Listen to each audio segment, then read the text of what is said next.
আজকে এখানে এসে মনে হচ্ছে প্রতি বছরেই আসি, কোরআনের প্রতিযোগিতা, ওখানেই পুরস্কার দেওয়া হবে।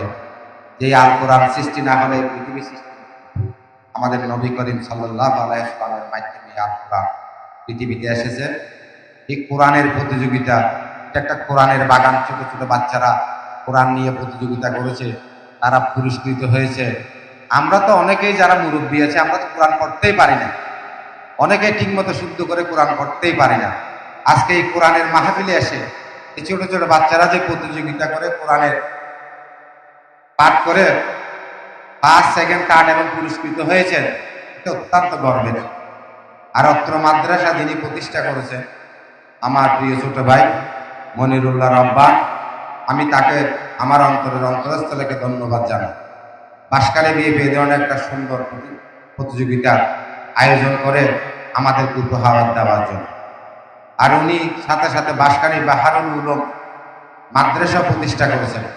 এখানে আল কোরআনের একটা মাহফিল এবং একটা এলাকায় পরিপূর্ণ করেছে। এই এলাকাটা ছিল একটা পতিত এলাকা। এখানে অনেক সময় আমরা দেখেছি ঠিকমতো মানুষ চলাফেরা করতে পারত না। এদিকে একটা নোংরা পরিবেশ ছিল, সেই পরিবেশ থেকে ফিরিয়ে এনে এত সুন্দর একটা প্রতিষ্ঠান এবং মাহফিল প্রতি বছর আয়োজন করে যাচ্ছে। এই জন্য আমি ব্যক্তিগত পক্ষ থেকে এবং এলাকাবাসীর পক্ষ থেকে মনিরুল্লাহ রব্বানকে আমি আন্তরিক ধন্যবাদ জানাই। আজকে যারা এখানে মেহমান উপস্থিত হয়েছেন, তাদেরকেও আমি কষ্ট করে এখানে এসেছেন, তাদেরকেও আমি আমার ব্যক্তিগত তরফ থেকে আন্তরিক মোবারকবাদ জানাই।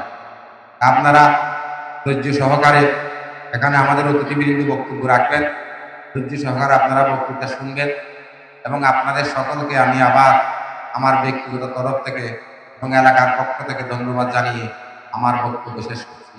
আপনারা সকলেই ভালো থাকবেন। আসসালামু আলাইকুম ওয়া রাহমাতুল্লাহি ওয়া বারাকাতুহু।